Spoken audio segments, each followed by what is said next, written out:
Oh, hello. Sorry. Oh, welcome to A Dad Reads with me, David. I'm a dad. So, you want a story, don't you? I was just reading one.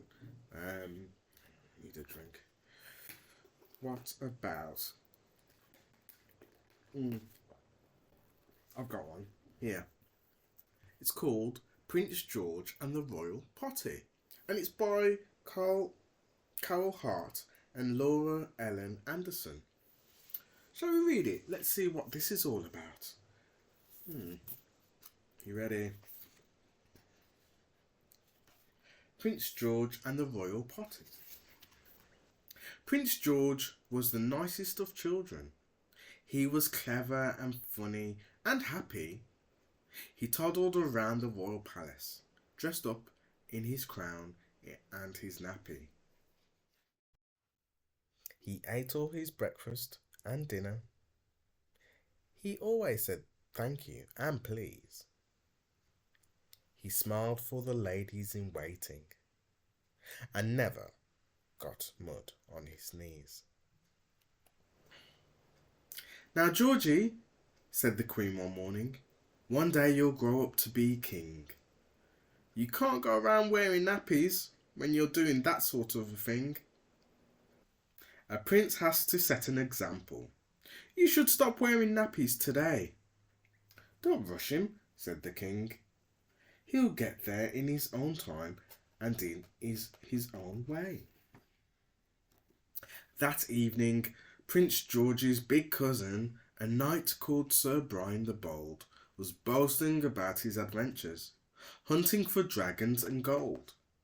Oh, please may I come? The prince begged him. Hunting for dragons sounds neat. Just put on some armour, smiled Brian. You can sit in the passenger seat. The prince tried to squeeze on his armour, but the smart shiny suit was too tight. It wouldn't fit over his bottom. That's easily fixed, said the knight.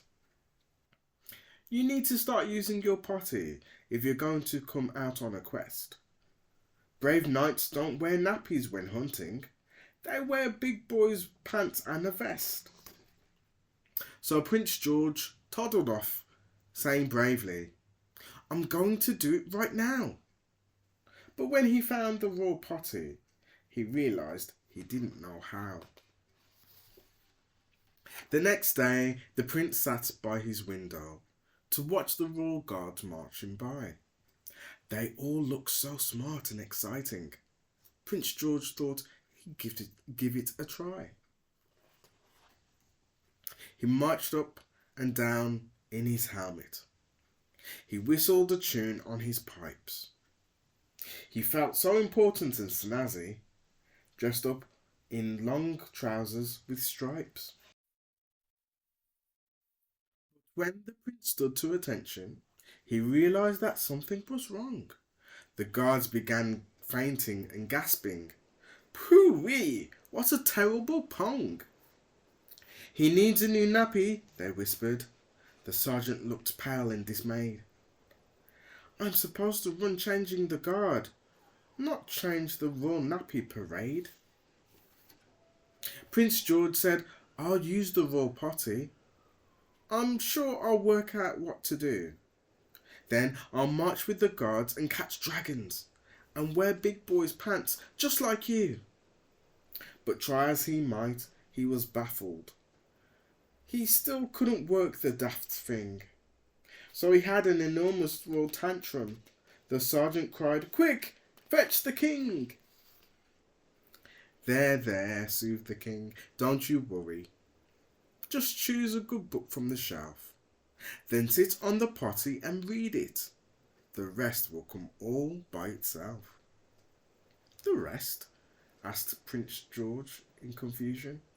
Just sit, smiled the king, and you'll see. So the prince settled down on the potty. Hey presto! His first royal wee.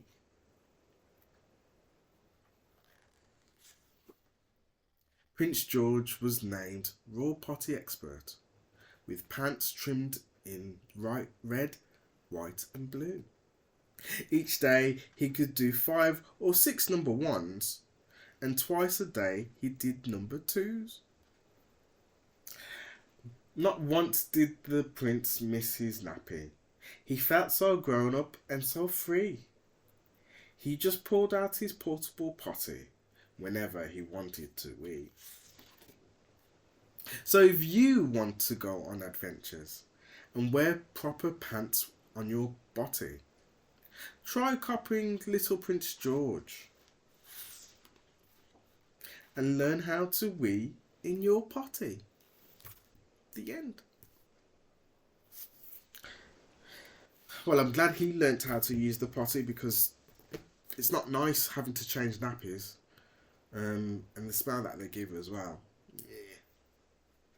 So that's it. That's the end of the story. I'm sure you use the toilet when you need to, or the potty when you need to. But yeah, actually, I think I might need to just go. So until next time, bye for now.